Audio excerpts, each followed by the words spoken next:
Selamat siang rekan-rekan. Assalamualaikum warahmatullahi wabarakatuh. Kembali di channel Eko Mahendro. Kali ini saya akan melanjutkan materi sebelumnya terkait basic website domain hosting. Maka hari ini saya ingin menyampaikan tentang cPanel. cPanel atau control panel adalah panel yang memang otomatis disediakan ketika kita berlangganan sebuah hosting, dan lewat panel tersebut kita bisa mengkonfigurasi apapun kebutuhan website kita. Baik, kita simak materi berikut ini. Nah, di sini ketika saya sudah berlangganan sebuah hosting, maka akan muncul hosting-hosting yang kita sudah beli ya. Salah satunya saya punya hosting rumah aspirasi umat.org. Kita lihat ya. Nah, di sini akan terlihat tombol-tombol cPanel yang sangat penting untuk kita konfigurasi. Sebenarnya kalau kita lihat di akses ini dan lalu kita lakukan login to cPanel, maka akan muncul banyak tombol yang di sana ya. Tapi itu bisa kita abaikan dulu. Kita fokus ke tombol-tombol yang penting ini. Jadi yang pertama adalah email account. Email account ini fitur untuk kita membuat email-email yang kita perlukan. Jadi ketika kita sudah berlangganan email domain rumah aspirasi umat.org, maka kita bisa membuat email dengan domain tersebut. Jadi di sini kita ada admin @, ada IG @, ada IT @, dan seterusnya. Bisa sangat banyak ya kita buat akun email di sini. Akunnya bisa banyak, tetapi tentu kita mempertimbangkan space masing-masing email. Ketika nanti traffic emailnya sudah tinggi, maka dia akan memerlukan space yang cukup untuk dia tersimpan lebih lama di hosting gitu. Itu email account.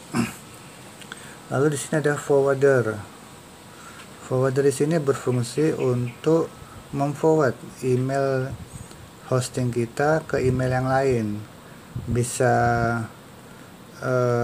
ke email yang sama dengan di hosting yang sama, atau ke email luar. Jadi misalnya email admin rumah aspirasi umat.org ini akan kita forward ke Gmail kita, karena kita merasa yang sering kita baca adalah Gmail di HP gitu ya. Maka ini bisa. Jadi email admin ini di forward ke eko.robani@gmail.com ya, atau yang lainnya juga gitu.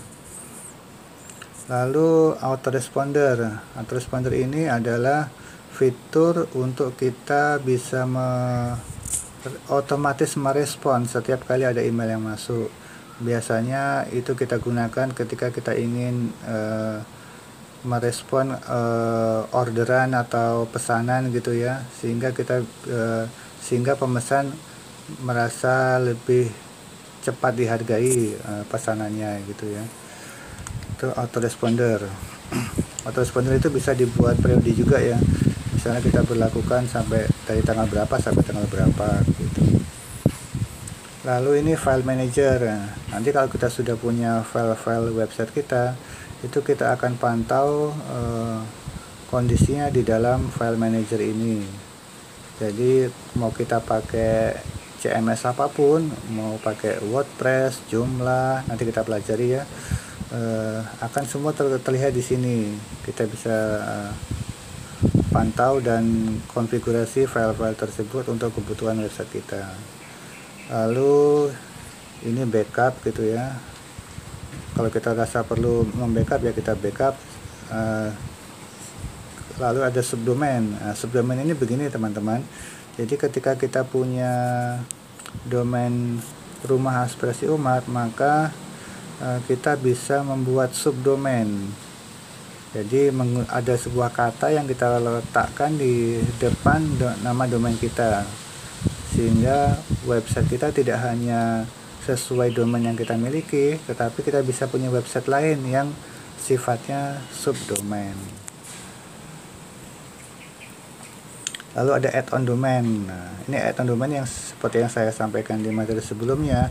Ketika kita sewa sebuah hosting yang available untuk beberapa domain, maka domain tambahan itu bisa kita masukkan berikutnya, sehingga kita bisa menghemat sewa langganan hosting hanya satu saja, tetapi kita punya beberapa domain. Jadi misalnya kita punya 2 domain, 1 hosting, maka langganan kita adalah membayar 2 langganan domain dan 1 langganan hosting.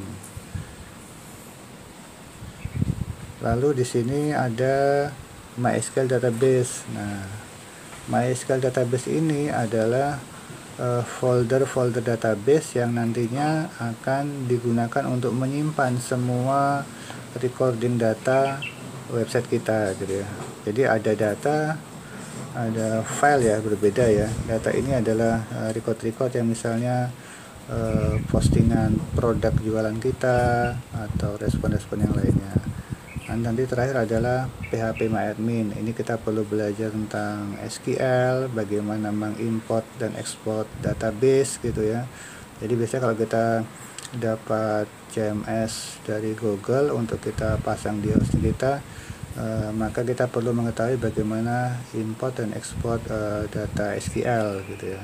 Tidak sulit, ini kita bisa pelajari.